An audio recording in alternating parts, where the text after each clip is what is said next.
that is revitalizing the ancient innovation to solve a problem of today, environmental problem of today. And also to understand how can be the role of heritage science as a proactive actor in the Green Deal. So we have 4 distinguished speakers that are here in line with me, and they are bring us in a journey that is from the micro structure to the macro structure, from natural to artificial materials, and also to big structure, as big as Arsenal, can you imagine? And the fil rouge of this roundtable is heritage-led innovation, that is innovation in understanding how we can use a collection in museum to have information on the effect of climate change on the marine ecosystem, but also innovation in green material that are inspired from the past knowledge, innovation in preserving big structure, innovation even in producing energy following the ancient knowledge.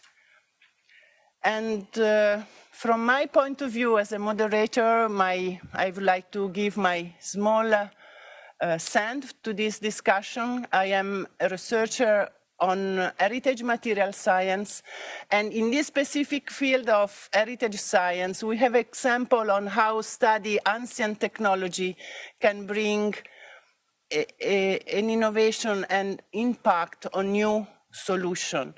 And a couple of examples. One is Maya blue, that is a very fashionable ancient material used by Mesoamerican people.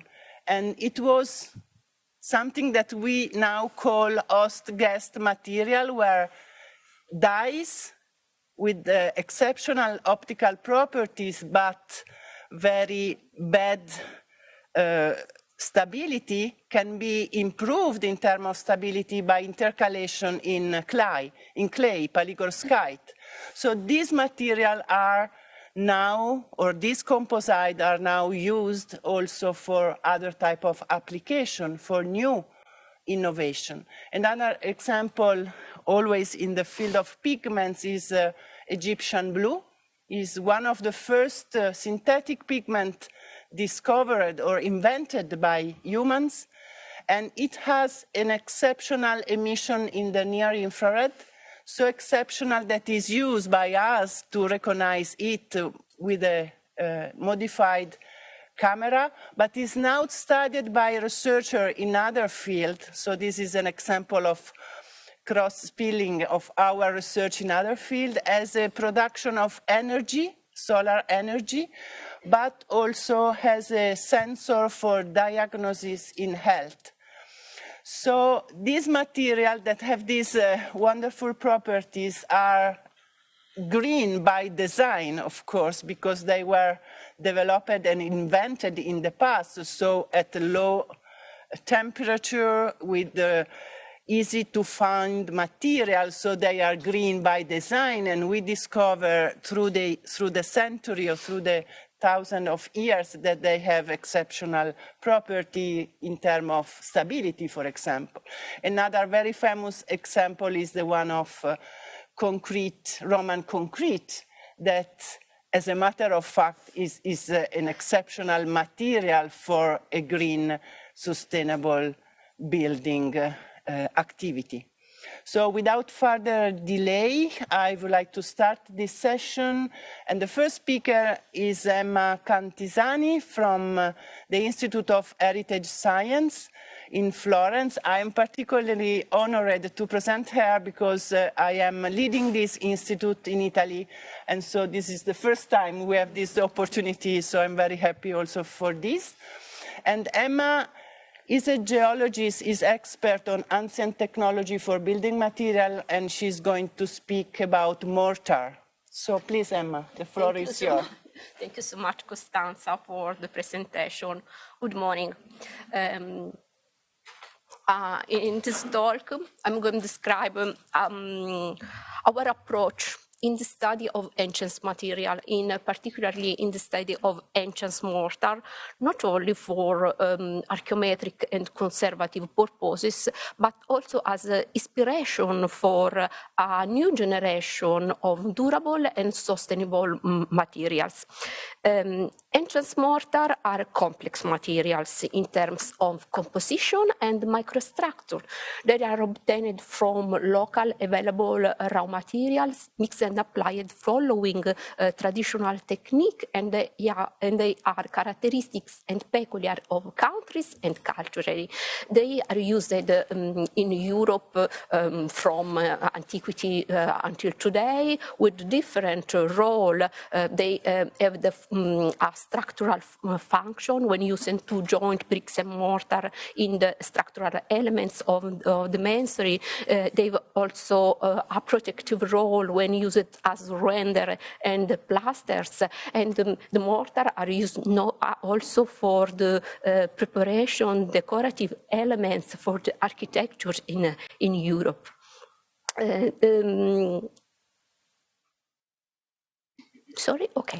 Generally speaking, the composition of ancient mortar are related to the use of an inorganic binder that is obtained from local raw materials.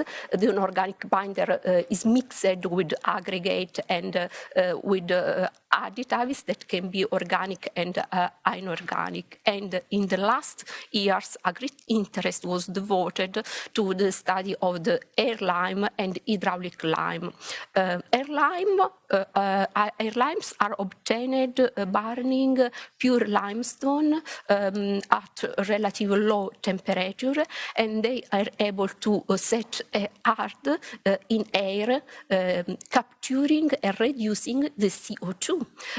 Hydraulic limes are obtained from local natural stones, naturally enriched in the silica and alumina in order to develop hydraulic phases able to set with a humidity of underwater.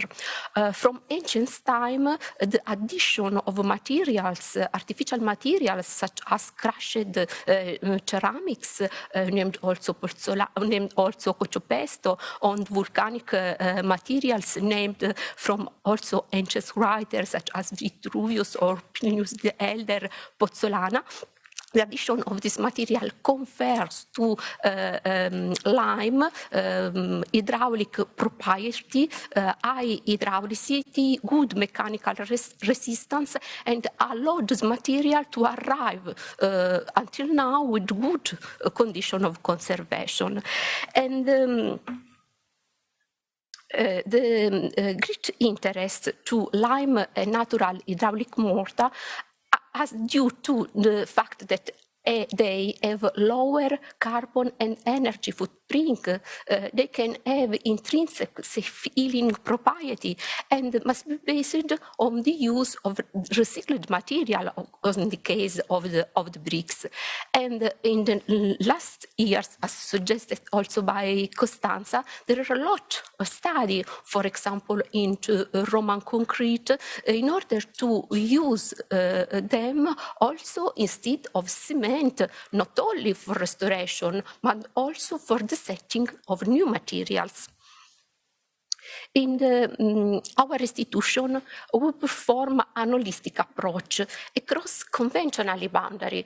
Material science methodology are combined with archaeology and architectural research, as well as the study of ancient texts.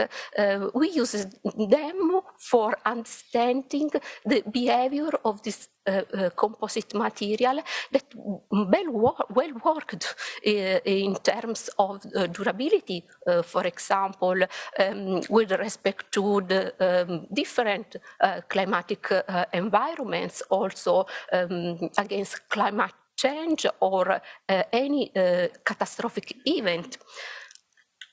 Obviously, we perform a multi-analytic approach in order to characterize this material from microchemical point of view, molecular, spectroscopic, and we perform also on-site physico-mechanical tests in order to understand the behavior of this material and underline the role of the composition of the microstructure with respect to the physical mechanical property and with respect to the characteristic of the exceptional resistance that in some cases we observed.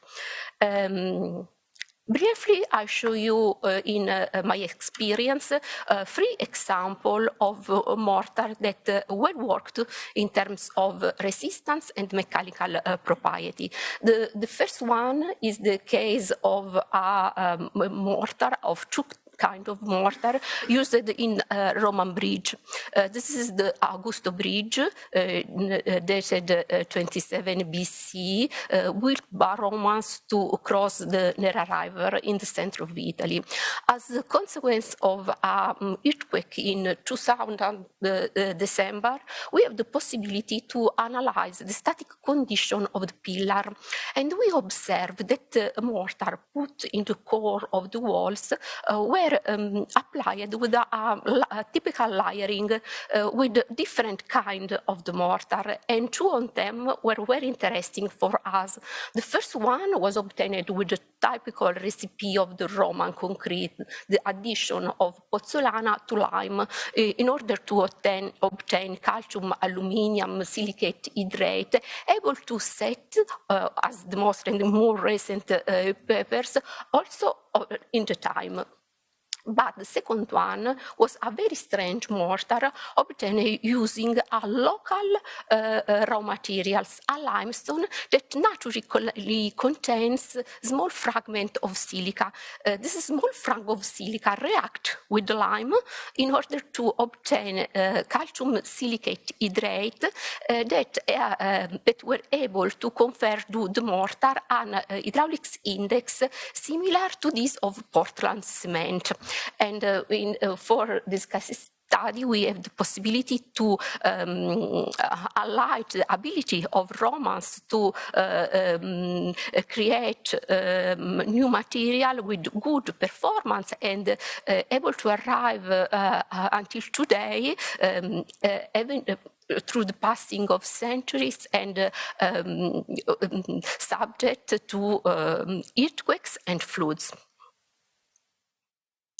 The second example is related to the use of the mortar for the masonry of dome of Cathedral of Florence, and also mortar used to realize the structural elements of the internal walls of the Giotto Beltown e Battisti in Florence. The exceptional characteristic of this mortar was obtained using a local marly limestone that naturally contain a medium amount of clay minerals. Clay minerals react and during the setting, and they are also able to develop hydraulic phases. The use of this raw material combined with the skill of craftsmen that were able to put in place this mortar with high cure determined good condition of this masonry and the strong durability of the structure. This raw material, for example, was used in Florence from antiquity until 19th century. In the 20th century, and the 20th century was used also to prepare the proto Portland cement, but after was abandoned. The last example is related to the research on the role of the organic additives in the improvement of the mechanical propriety of lime mortars and plasters.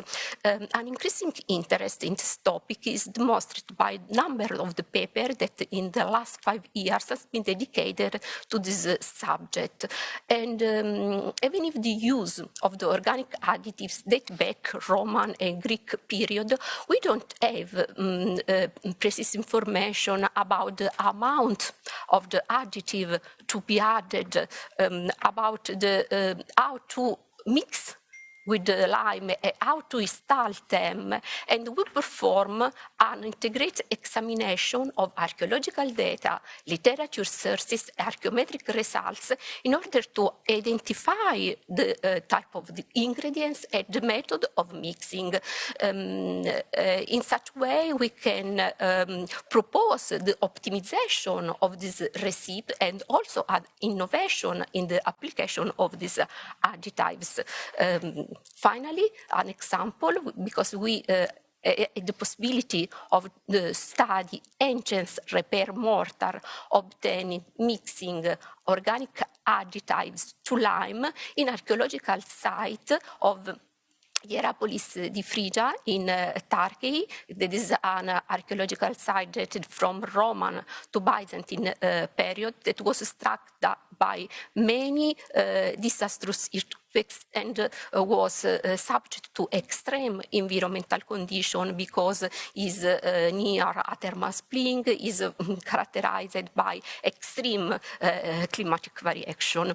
And we have the possibility to the good state of conservation of the repair mortar used in the buildings of the imperial era to analyze with a complete analytical approach an organic and inorganic phases, and to compare our idea on the mixing procedure with the ancient test. This is an example of mappa clavicula in the Biblioteca di Lucca. And after we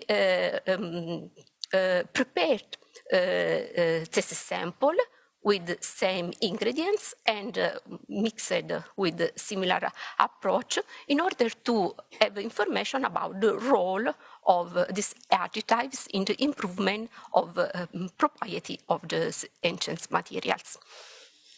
Thank you so much. So, well done, Emma. So it's a very nice example of research between disciplines. So archaeology, study of the ancient text, material science, all together to understand the past and innovate for the future. Our second speaker is Marie-Béatrice Forel. She is Associate Professor at the National Museum of Natural History here in Paris. And she's going to unveil to us how a museum can be an added value for research on ecosystem and change on ecosystem due to the action of humans. So please, the floor is yours. Thank you a lot. So now I will be taking you to a completely different world, very close from here in the Muséum National d'Histoire Naturelle. And you may all already know that the museum stores millions of nature history specimens, including fossil collections. And this is the world we will be exploring today, and more precisely, the world of micropaleontology. So micropaleontology may come with the slide, and it may come as a new word for you, but it's actually, very simple, because micropaleontologists, as I am, they just study fossils that are less than 1 millimeter. And here you have a small family portrait of our collections of micropaleontology in the museum. And just to cite a few of them, you have a huge variety of algae, you have very small teeth of very small worms.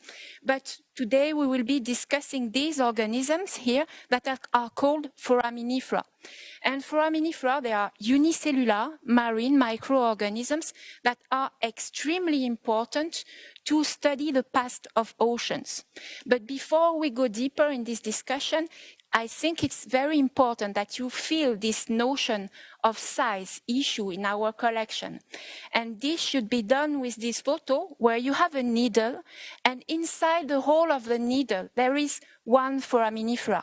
And if we go on and zoom on the surface of the fossil foraminifera here, we have this extremely small structure that is actually one component of this here. This very small algae that is itself extremely small.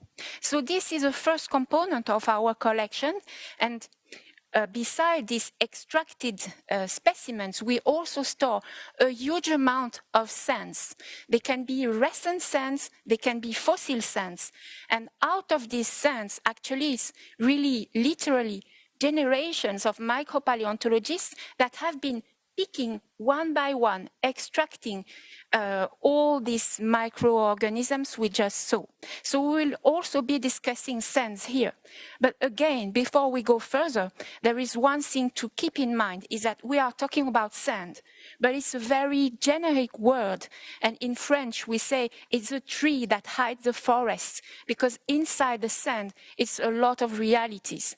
And I will show you just 4 of these realities. You have here 4 examples of sands. They are very different. But if we first begin by these first 2 in the upper part, they are very different. They come from the Andaman Sea, they come from French Polynesia, but they share the common point, the common element, that they are entirely biologic in origin. In the lower part, you have 2 other sands, on the left from Morocco, on the right from Vendée in France. Here again, they look very different, but they both are a mixture of mineral and biological elements. And all these sands, whatever their composition, they have a lot to tell us about the evolution of marine environments. And this was understood actually very early in the evolution of our discipline, but it was in a way intellectually structured by this expedition from the British ship, the Challenger, that really paved the way to modern oceanography and to paleoceanography by making extremely precise measurements of currents, temperature, observation of geology, of marine life. And throughout this journey of the Challenger, they collected a lot of sands from which they obtained a lot of foraminifera. And these foraminifera, they have been recently reanalyzed, and this work showed that this material from very old expeditions, they can be used as very important and interesting baseline for the pre-industrial environment to study the later evolution of these extremely sensitive communities under the influence of man activities. So now, what can be the contribution of our collections in the museum?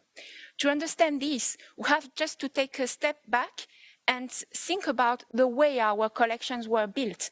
And to think about that, we will just think in the form of this timeline. On the left, you have the Challenger expedition, and we are today on the right.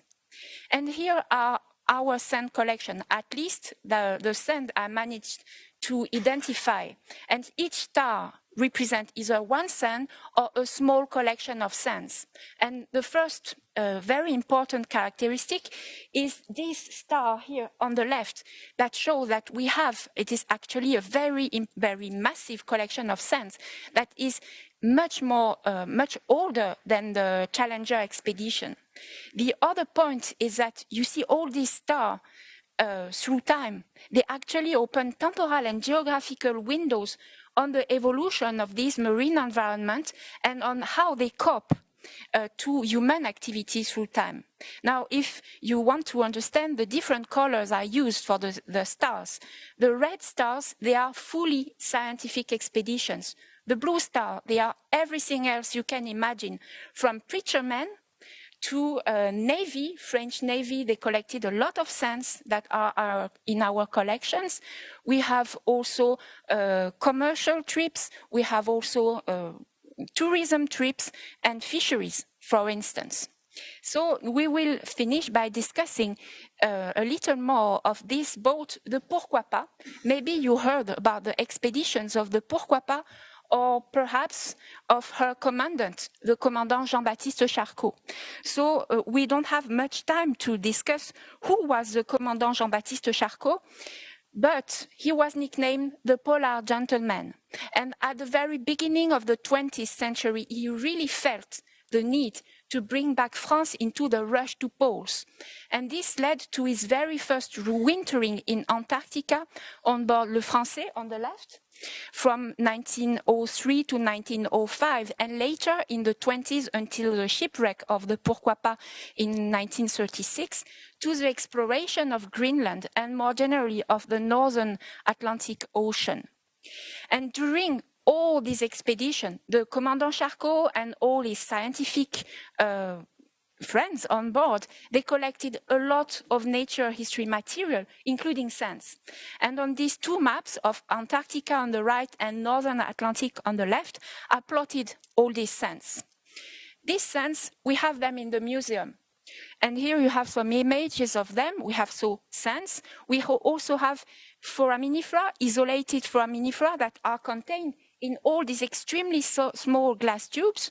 We have foraminifera that have been prepared for microscope observation and all associated archives.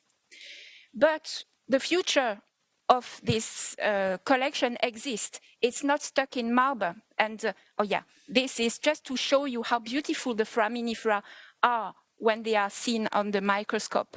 So this is, for me, extremely beautiful. But as I said, it's not stuck in marble, and this material still have a future. And the future is beginning now with first a master thesis, a master student who should be listening to us now, who is working actively on the material from the Commandant, collected from the Bay of Biscay and from the English Channel. And soon we will be launching expeditions, for instance, in Greenland, where we will be actually collected sands at the exactly same point visited by the Commandant and the Pourquoi-Pas. So for what? Just to compare. First, with the material we have in the collections, we will be able to know what composed these marine communities in the 20s. This is very important to have a baseline of comparison. And then by new collections, we will be able to understand how much this extremely sensitive community, they change through time under the growing influence of men on these environments.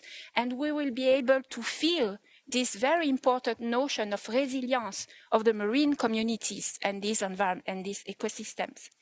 But this material is also extremely fragile for different reasons, and here this is a collaboration, really close collaboration between micropaleontologists and experts of conservation in the museum.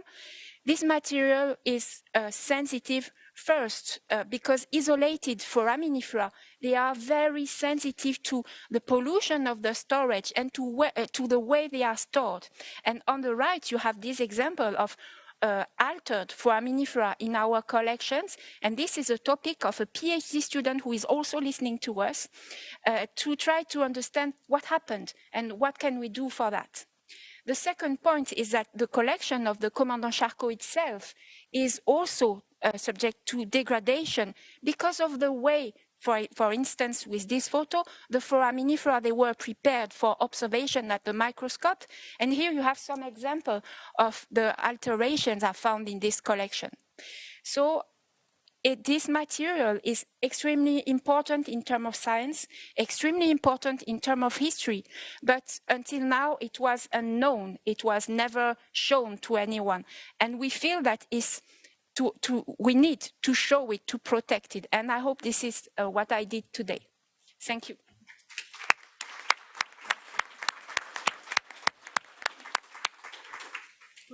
Perfect.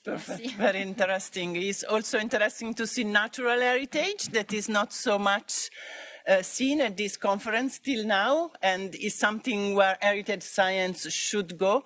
And this is really what we have learning from the past and doing new science. I'm also very interested to underline the role of museum in research. So I think in our sector, this is very important. So we have to push cross-sectoral research between museum, research center, university, and so this is the future of innovation in our field. So now we are still on the sea, I would say, but with a completely different scale. So from the nano to the I say kilometers or something like that. So the floor is for Pierre Grasse, that is the president of the Association Moulins de l'Arsenal de Rochefort here in France. He has a video, okay? You can speak in French, Bonjour. of course. I'm sorry, I'm speaking in English because Merci. Bonjour. Hello. Well, I am going to take you on a trip now, a trip through time, through space. We're going to Charente-Maritime in the west of France in 1665 along the Charente in Rochefort. The King Louis XIV to establish the grandeur of the French marine, a new arsenal, the characteristic which would be a capacity of innovation faced with a hostile environment, vase. That has been well conserved marshland. If we don't want to remove it in front of what exists at the time, Jean-Baptiste Hubert imagined for this silt to get power from a windmill. So removing the silt towards the bed of the Charente River, this original solution makes sense in the fight against silt. This is what the association Moulins de l'Arsenal de Rochefort wants to reproduce, created on the 22nd of September 2016, and as you'll see in the film that we have made with our association of volunteers.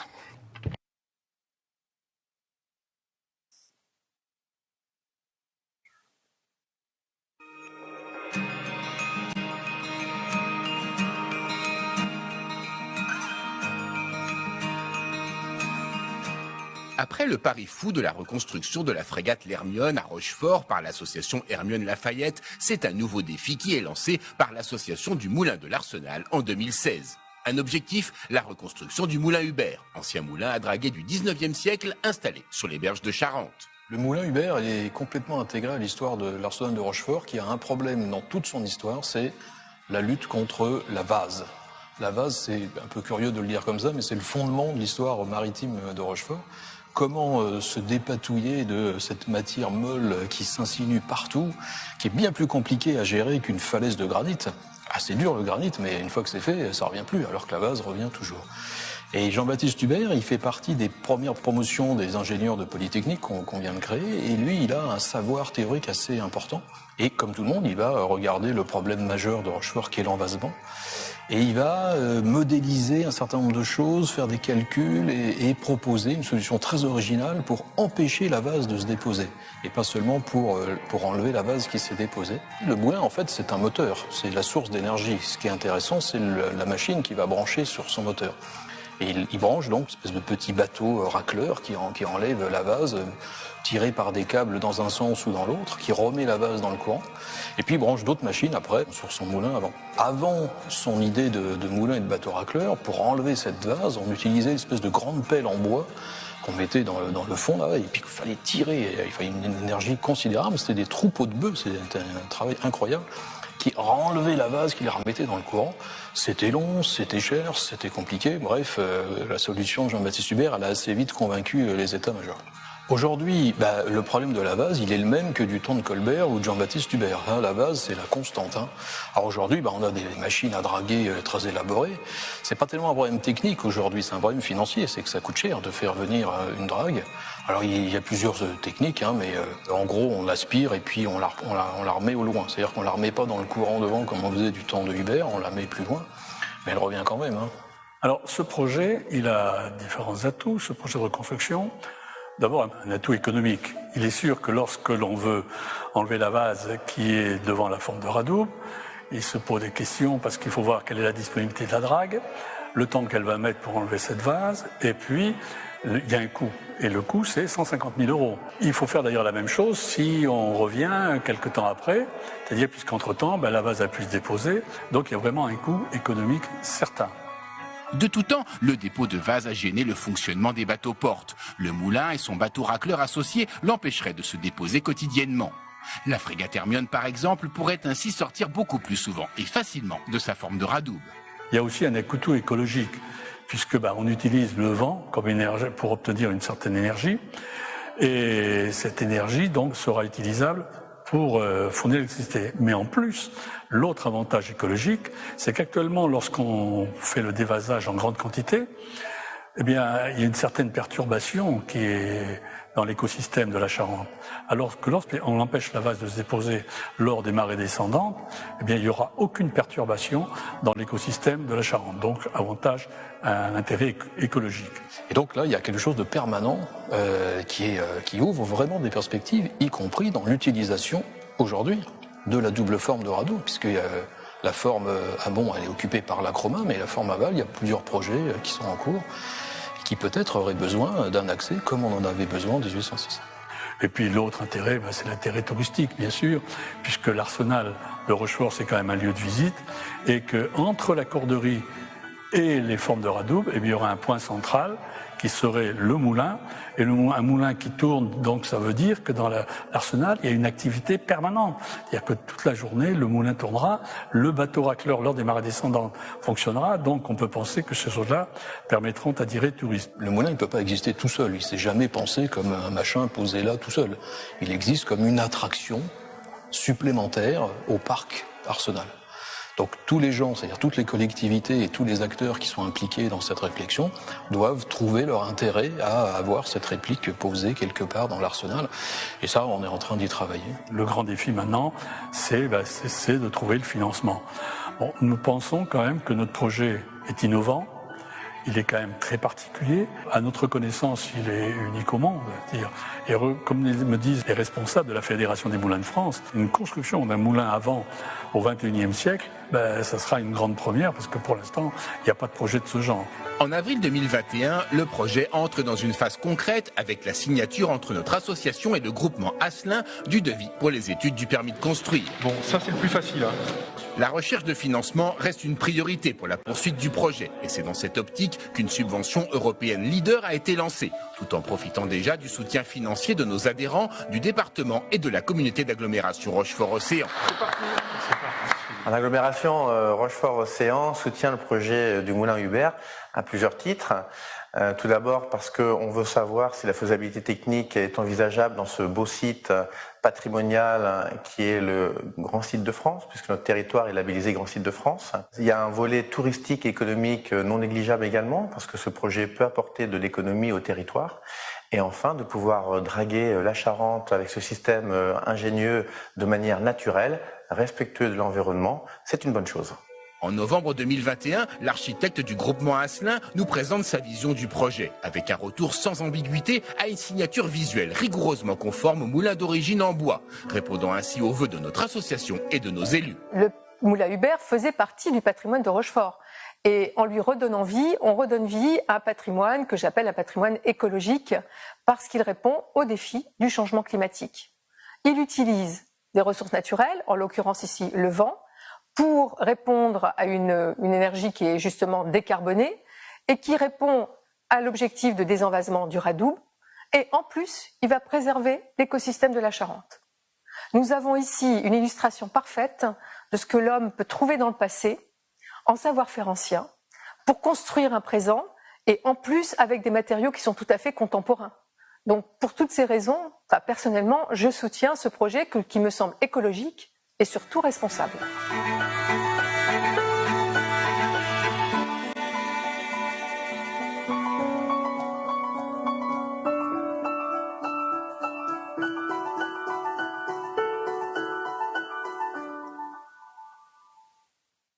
Je tiens à vous préciser. I would like to add that Frédéric Tufnel, that you saw at the end of the video, who's our MP, is so much behind this project today that she wanted to be here with me here in the auditorium. So thank you, Frédéric. Thank you for your presence.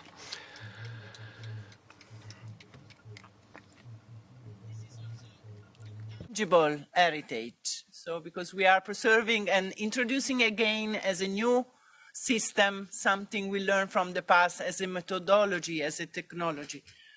So our last speaker is Maria Paloma Villarigno.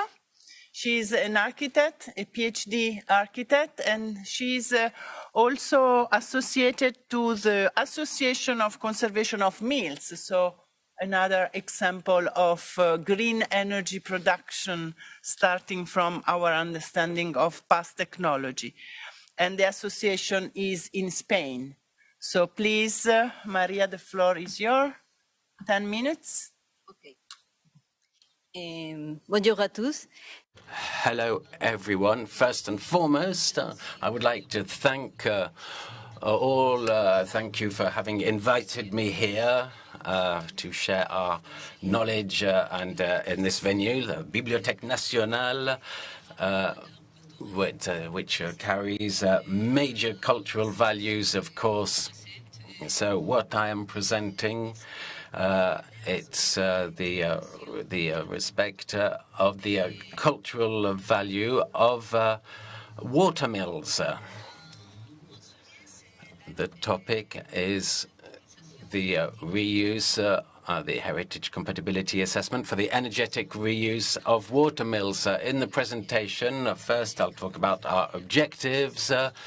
And when you have a proposal about heritage, it needs to be compatible use. So I'm going to be presenting the notion of compatibility in the context of a case study in Spain, and then I'll conclude with findings and recommendations. With regard to objectives, on the one hand, there's an objective, several objectives, environmental and energy-producing one also.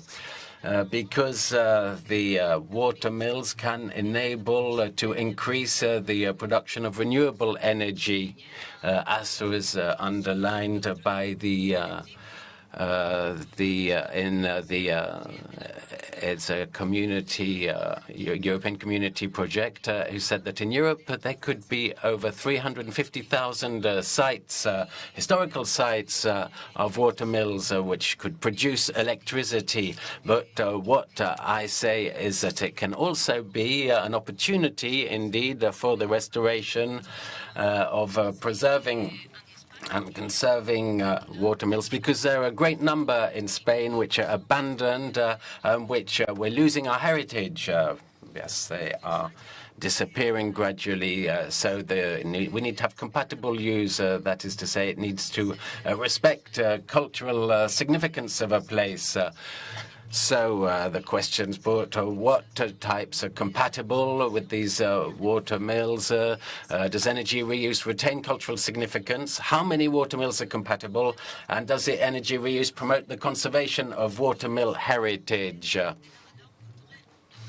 So the cultural significance, of course, it's difficult to identify what those values are. For instance, water mills, they have a historical value. Of course, here in Europe, water mills, they have been with us, they've existed from antique times. And for instance, here in France, it's a case of the Moulin de Vadoral exist. And it's important, crucial, we believe that water mills, they're a material components, but also intangible ones. Of course, the infrastructure, the environment, the architecture, that's very important. And we need to respect also what it brings. And there's water mills, very big ones, huge ones, monumental ones. But having said that, most of them, the majority, indeed, they are from a vernacular heritage and from the industrial heritage too. And the values of that type of heritage is more difficult to identify. Social values, for instance, here you can see a few examples of mills. You have tidal mills here, the last boat mills in Europe, which are in danger of disappearing. And in France, many mills also. It is said that there are over 100,000 water mills. And here you see a mill on a bridge here in Paris, which have existed in the past. There were water mills. This is the last one under a bridge in Spain, in Tordesillas. And then the idea of compatibility assessment for a case study in the north of Spain, in Val de Lóuzara and Galicia. So here you can see where they're set out. They're all horizontal. And here you have the dam. Some mills don't have dams, and they bring the water into a grotto. This is another example. And this is the inside, the results. Most of them are from the 18th century. They existed already in the 18th. We're not exactly sure of when they were built. 90% make flour mills, and 23% have energy usage, because we mustn't forget that water mills, those were the first electric suppliers, and only 20% are protected and listed. And so the material heritage is extinct, and the material one, 86% are in danger of disappearing. So how do we assess the context of compatibility? The first, you need to put a framework in place. What is the project? Because it's a project of adaptation. But the condition, for instance, it needs to be done on a number of mills to ensure that the costs are reduced. But it's important to know that, for instance, we can choose whether how they're restored. There are different techniques of restoring. There are different types of wheels, horizontal ones, vertical ones, turbine ones. And according to what case we're looking at, there are going to be different levels of compatibility. The second stage is to look at a solution, inventory of assets, and look at the different criterion. What is preserving the heritage, and what is material, practical, and once we'd done that, we did a compatibility study. So how did I go about that? I looked at the change of the cultural value.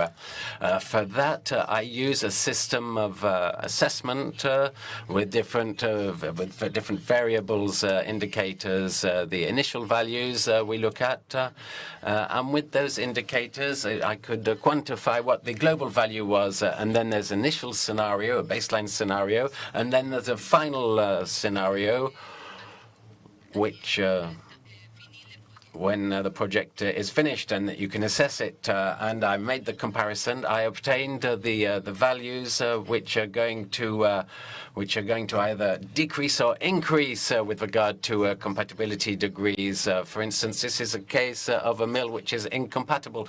What does that mean? Can it produce energy? Yes, no, maybe it can. If it can't, what is the project compatible or not with producing energy? Here, the results. And the methods used on this screen here, the method used to establish the degree of compatibility, the method to identify the level of damage, and the most important here, all mills are not compatible, only 39% indeed. So with regard to energy reuse, is that a cultural value? Well, it depends on the project, and you have to have the compatibility study, the advantages, the pros of the project. Of course, it's heritage, but there are also energy and environmental and socio-economic values. In Spain, there can be over 7,000 water mills, which could be used for the preservation of heritage and for the production of energy. So the assessment based on identification, quantification, and respect of the cultural significance, including intangible and tangible values. A takeaway, the identification of an asset's value before intervention is fundamental. Of course, you have to have a previous knowledge of the sample, and the method can be assessed to other families, and you can select what the way of reuse and preservation is the best. So recommendations, this is a tool for reflection and justification of the compatibility of functional proposals in heritage. The model verifies the heritage compatibility and should be part of the decision-making process. The impact of proposed use is assessed. When damaged values are detected, corrective measures can be taken. So I'll talk about the new stages in the Bura Charter process. It's in point 4. It says that it's important to assess heritage compatibility in the development policy. So that is one way of going about it. And to conclude, I would like to state that the energy reuse for watermills is something real. For instance, there are cases here in France, in the United Kingdom too, also in Germany. In Spain, it's not possible as of today. But what I want to say is that it's an opportunity. There is a true opportunity to conserve, to preserve, and protect this heritage. We thought with our association that we're looking at going ahead with these projects and. The research is based on looking to the past to find how we can move forward and how we can work on our sustainable future, but also the future of our watermills. Thank you. A very interesting project, really. I hope something like this could be done also in Italy, but I'm not sure if we have the same experience. Mm-hmm. Italy have participated in the Restore Hydro from in energetic industry about this about the use energetic of watermills. Thank you, thank you. So we are at the end of the 4 presentation. We are very glad to take questions from the audience here on the room, perfect, and also from online if there is time. So I saw you. Okay.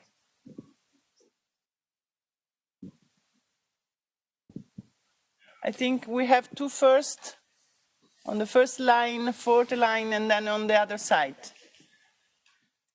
Thank you. My question will be for Marie-Béatrice.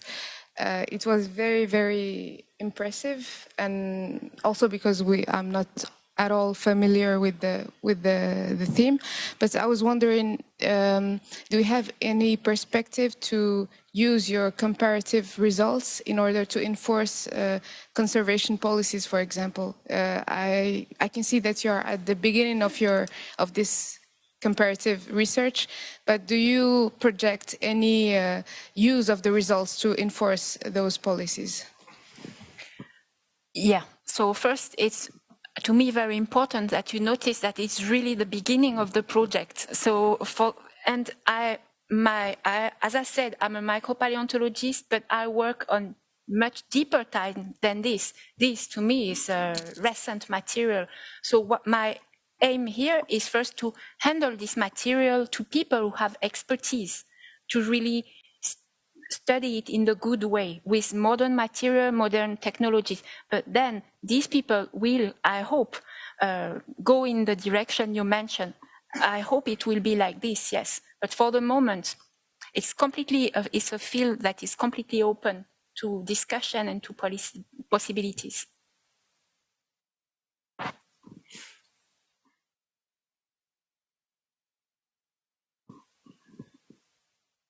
Thank you. I have a question for Emma first, because it triggered my curiosity. In the first example of the Roman bridge, you mentioned that they found a local material to... Do you have any idea of how they did? How was the process? Interaction with historians or with archaeologists? Yes. How these people reach to this very good solution? Thank you so much for the question. It's a very interesting problem because during the Roman age, you know that they used the pozzolana in order to have material with strong durability. But probably in the absence of these materials, local material was selected in order to obtain mortar with performance similar to this of pozzolanic. And it's very important to link this information with the historical text, for example, from the study of ancient sources, in order to understand if the knowledge of the landscape of the territory was used to select the materials. And this is a very interesting question. Thank you. Thank you. I have, if I may, another question for Maria Beatriz. You are going to compare this foraminifera, no, from the expedition and present collection. Which is the technique, the main technique you use? Microscopy? Yeah. What are the? Yeah, actually we have several possibilities. First, it will be it will be a biodiversity comparison, and it's a very regular technique for micropaleontologists who work on this material and even older. You make, you classify your species, identify and compare. This is the first thing based on SEM. And all type of microscopy. We also have the possibility to work on geochemistry. This will be also the idea, with the limit that this material, as I said, is very important. It has to be protected, so we will not be using techniques that may destroy. So the only limit will be this. But first, based on microscopy, we can go very far to study the composition of the assemblages and how, for example, the biology of certain species that are extremely, for instance, more sensitive than others will be modified under, for instance, the freshwater input or something like that. So this is the first thing. But we have other possibilities. With the limit, they do not destroy anything. Thank you. I have a question for Maria Paloma. I think it's very interesting that this reusing old energy sources and so on. But don't you have a problem with the European Water Framework Directive? What? The European Framework Directive, because in most other countries they're working to take away all this water energy, old ones, windmills and sawmills and dams and so on, so to let the fish through. So haven't you encountered problems from the ecologists or the biologists for that? I think it's important, the ecological issue. For example, now there are a problem with the water mills and ecological continuity. But for this, we have the technology and we have the research. Now there are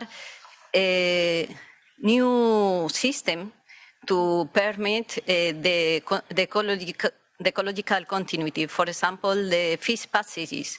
There are problems, but it's necessary to give solutions to these problems. And now, for example, there are elevators to fish,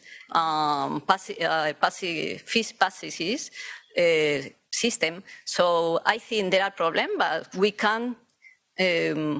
can find solutions.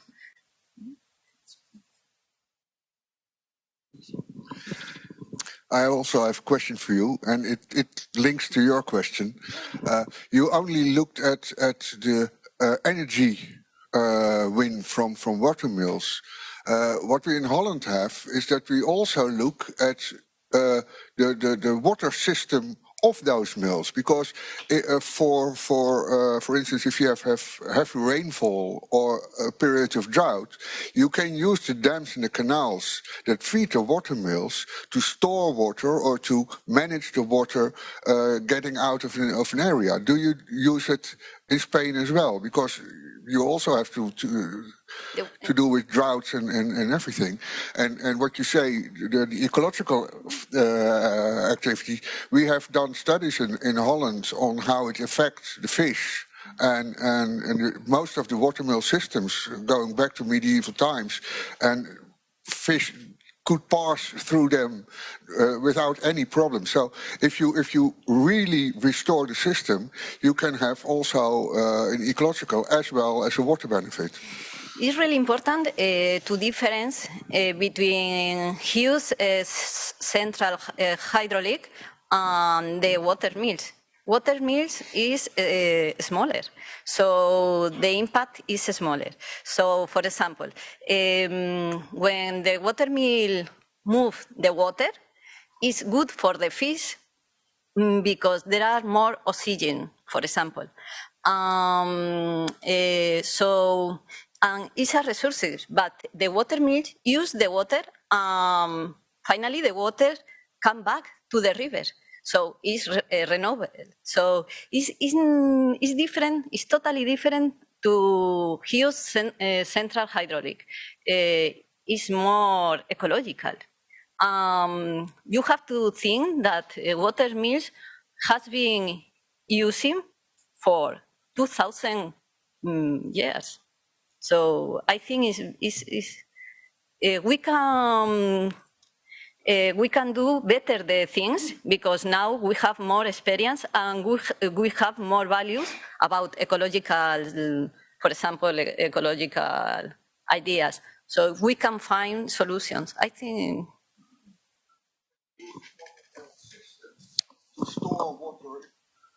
You can use the watermill system to store water in periods of drought or to release water in periods of heavy rainfall. So it's not only the energy, it's also the climate actions on the direct landscape that you can manage with the whole hydraulic system behind the watermills, with the dams and the canals and the streams leading up towards it. Sorry, maybe I have to use translation. In French, okay? We're at the end of the session. I'm sorry, I've been set to be very strict with timing. And you can then discuss during the coffee break. I would like to close saying that was a very interesting session. We have a take-home message. So learn from the past, think to the future. And this is the rule of heritage science as a proactive rule for facing challenging of the sustainable future. For natural heritage, also, we have learned from material, but also immaterial heritage. So from all the knowledge we can bring today from the past. So thank you very much. Thank you for our speakers.